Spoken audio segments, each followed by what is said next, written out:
Good morning, and thanks for joining us. Today, Dr. Walensky will provide an update on the state of the pandemic. Dr. Fauci will present on the latest science on vaccine effectiveness. I'll provide an overview of how we're planning for the path ahead. And Dr. Tom Inglesby joins us to discuss how we're increasing domestic testing capacity. We'll start with Dr. Walensky. Dr. Walensky? Good morning. Thank you, Jeff. I'd like to start by walking you through today's data. The current 7-day daily average of cases is about 147,000 cases per day, a decrease of about 40% over the previous week. The 7-day average of hospital admissions is about 9,500 per day, a decrease of about 28% over the previous week. And the 7-day average of daily deaths are about 2,200 per day, which is a decrease of about 9% over the previous week. Omicron cases are declining, and we are all cautiously optimistic about the trajectory we are on. Things are moving in the right direction, but we want to remain vigilant to do all we can so that this trajectory continues.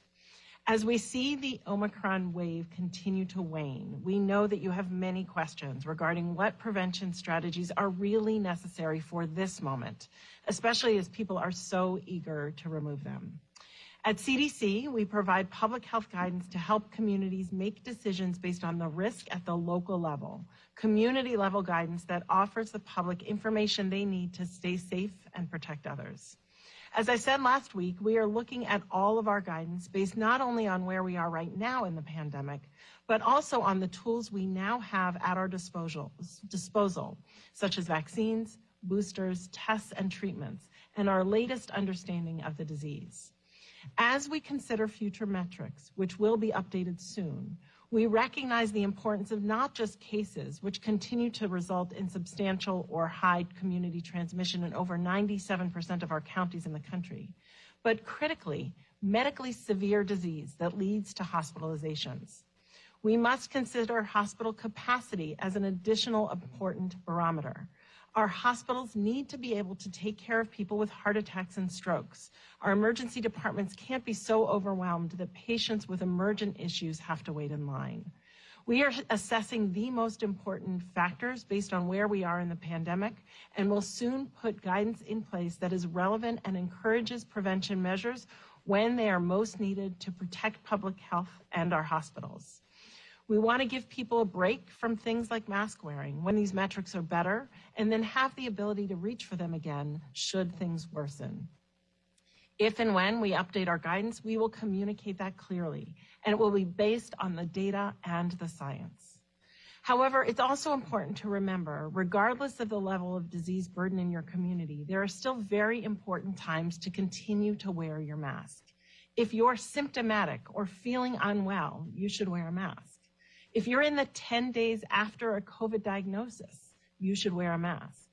If you were exposed to someone with COVID-19 and are quarantining, you should wear a mask.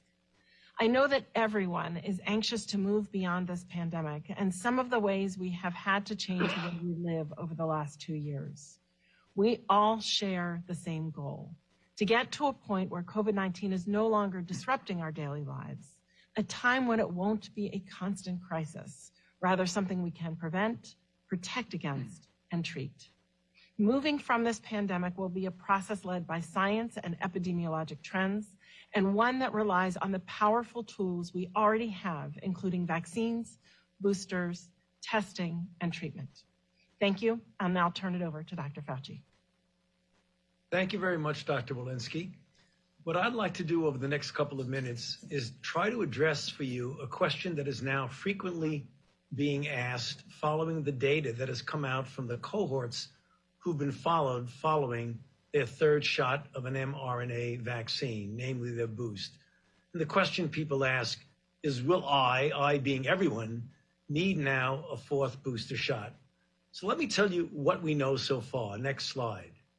What we do know is that data from now multiple studies, and I'll show you an example of a couple of these, of vaccine effectiveness show that for the immunocompetent people, a single booster shot continues to provide high levels of protection against severe disease caused by Omicron. This should not be confused with the fact that for many immunocompromised people already a second booster shot, namely a fourth dose of an mRNA is recommended because of what we know about their poor response to the initial regimen. And again, as I'll show you, new CDC data indicate that booster shots are safe and well tolerated. So let's get to some of the representative data. Next slide. This is a slide from the UK looking at vaccine effectiveness against hospitalization with Omicron. And you're looking at the diminution of efficacy or effectiveness after dose 2, and the time on the bottom is weeks. And you're looking at two separate vaccines, the Pfizer-BioNTech and the Moderna. And as you can see with hospitalizations, although it goes down from the initial very high 90+%, goes down to around 78 or 80%, nonetheless, it's still at a high level, relatively speaking.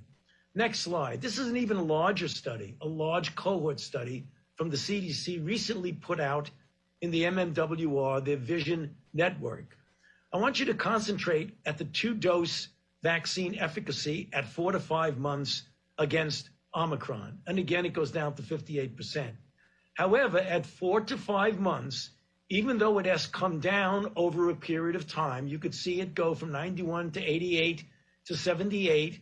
Nonetheless, the level of 78 is still a good protective area. As I'll get to soon, I'll show you what that means looking forward. But I do want to mention on the next slide the safety of this, because we often get asked that.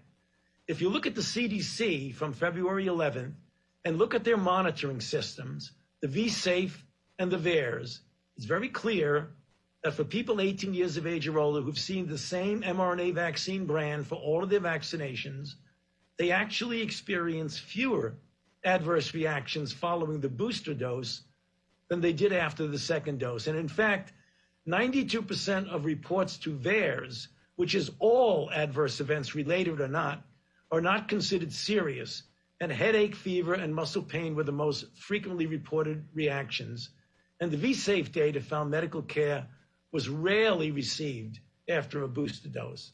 So let's go to the last summary slide. Next slide. The dynamics of COVID-19 outbreak, as Dr. Walensky just showed you a moment ago, continue to point in a sharp downward direction.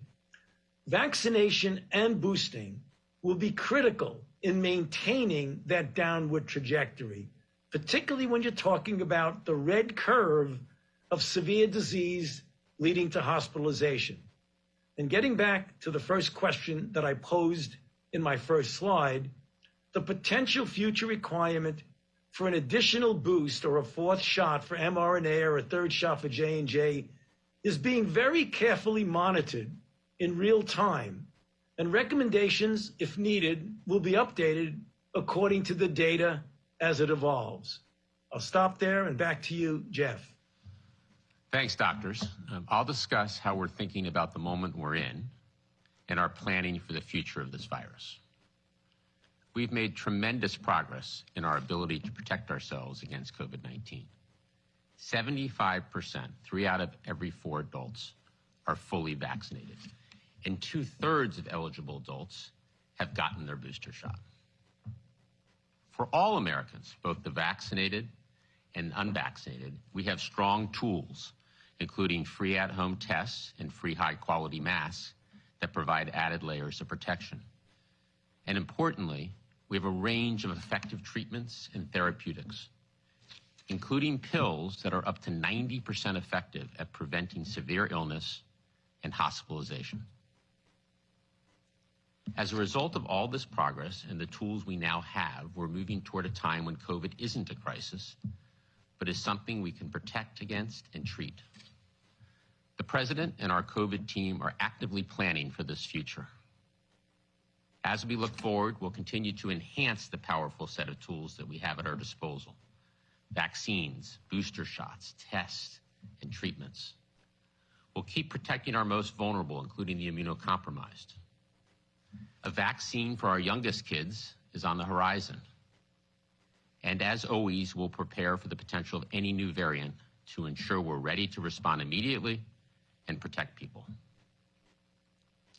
Throughout this planning process, our team's been working with experts, both inside and outside of government, local public health leaders, governors, business leaders, and partners across our health agencies to benefit from their expertise and ideas. We'll have more to say on this in the coming weeks.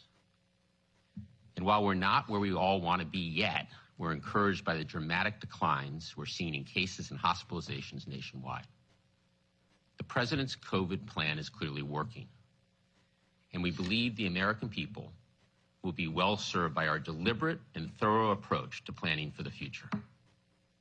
With that, let me turn it to Dr. Tom Inglesby, Senior Advisor to the White House COVID response, to give an important update on our work to increase and sustain testing capacity. Dr. Inglesby. Thanks, Jeff, and great to be with you. Let me start by stepping back. Last January, when President Biden took office, there were no at-home rapid COVID tests available in the U.S. market. This January, we had hundreds of millions of at-home tests available to Americans. The President was able to commit to purchasing 1 billion new at-home tests to distribute to Americans for free. And in addition, we'd expanded capacity for lab-based tests to more than 2 million tests per day. This is major progress. And there's no question the significant overall national testing capacity that we now have is a direct result of the administration's actions. We recognize the role that rapid tests would play in the fight against COVID, and we've pursued all means to scale them up dramatically. We used the Defense Production Act, invested $3 billion to expand and accelerate manufacturing, and created a new, faster pathway for manufacturers to seek FDA authorization. We've secured raw materials, expanded the industrial base, and built inventory to support lab-based testing. To expand access, we invested in free tests in schools, pharmacies, community centers, long-term care facilities, and made rapid tests free through all private insurers. But we know that as Omicron cases decline, demand for tests will wane as well. That's why we're taking an important new step. Today, we're issuing a formal request for information from the testing industry aimed at sustaining and expanding domestic manufacturing and testing capacity for this coming year.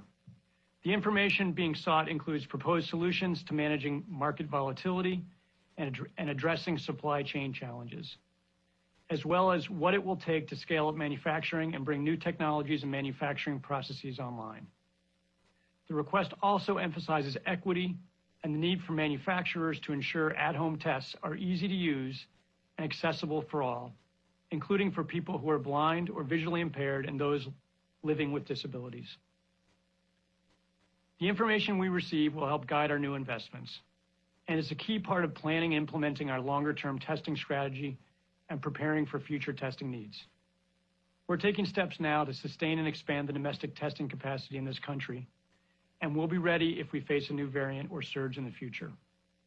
This work will happen alongside efforts to accelerate the work of promising new testing companies as they seek FDA authorization, along with a new NIH program aimed at bringing costs of testing down, and along with funding for rapid study of new variants. We'll also keep acting aggressively to make testing widely available and easy to access at little or no cost, so that they can continue to be free at convenient locations like local pharmacies, online retailers, and community health centers. Thanks to the work over the past year and steps we're taking now, the U.S. testing infrastructure will continue to expand and become stronger. Testing will remain a critical part of our overall COVID response strategy. We're making investments now for whatever this virus brings in the time ahead. And with that, I'll turn it back to you, Jeff.